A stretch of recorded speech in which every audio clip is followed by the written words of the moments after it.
Assalamualaikum warahmatullahi wabarakatuh. Jumpa lagi. Apa nak jadi sekarang ni sistem pembelajaran Malaysia? Mana Menteri Pendidikan? Betina mata beliau tu. Apa cerita?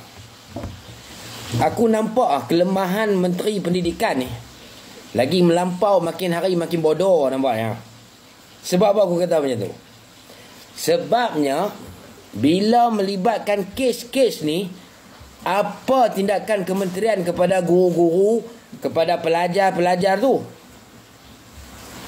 Contoh aku nak beritahu pada menteri bodoh tu, pada Fazlina Siddiq ni, berapa kali dah aku pesan, sila letak jawatan.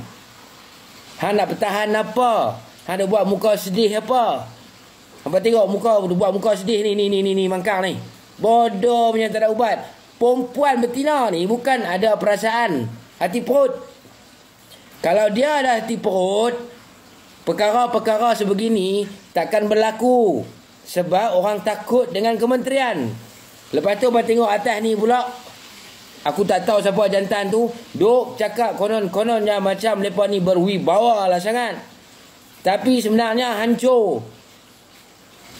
Bodoh sekarang ni, kerajaan sekarang ni bodoh. Sampai tak tahu apa. Satu kes adik Zara, cikgu, pengetua, warden tu, apa tindakan kementerian? Setakat pita ke JPN, buat mendatang apa? Tak, dekat JPN dia boleh buat kerja macam biasa, dia boleh terima gaji. Woi, bangkai-bangkai yang terlibat jenis tu sepatutnya digantung sehingga kes selesai. Ini dah pita kat JPN, buat mendatang apa? Lepas adik Zara, kes apa lagi?